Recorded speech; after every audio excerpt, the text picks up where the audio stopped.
Good morning guys. Mali ako mama guys. 86 years old. Mag 87 na siya.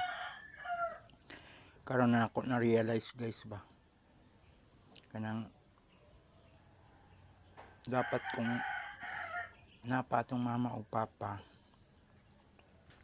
ato gid silang alagaan guys.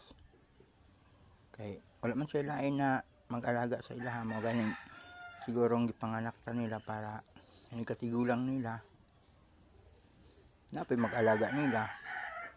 Pero wala ba na sila ga saniga, wala sila ga hulat nga balusan nato sila. Wala sila ga ingon nga balusan nato sila. Wala tan lagi postiging nga balusan nato sila. Di man ni sila mo istorya guys. Kanang dapat usang loob nato nga alagaan sila guys. Yan si mama ko. Siguro kanang makadungog sila sakit nga mga istorya gikan sa tua. Di lang guro na napansinan pero siguro kung sila lang mag-isa guro sig muhilak sila ana murag inadibdib siguro nila ba. Guys kabalo mo guys. Yan ang nanay ko. Muna karon lagaan ako ligmaya kong nanay may na makabawi ta Dan! kaya mga sacrifices Sabaw isda doon! sa atua tong bata pa Isda! ta. Yan ang nanay ko. Dua ka buok! Gabi bitaw na ako mama guys.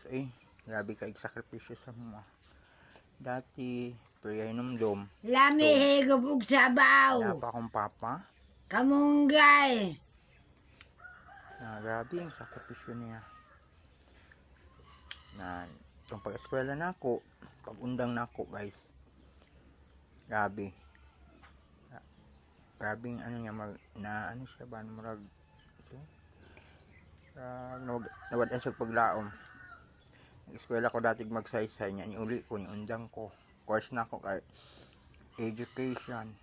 Yan. Nag-undang man ko ato kay ambot po. Nakaundang ko ato Yan ang mama ko. Mana karon, I'm always here for you. Mama ko. Alagaan ti ka. Hantod gusto nimo. Yan ang nanay ko. Yan. Good morning guys. God bless us all. Thank you for watching.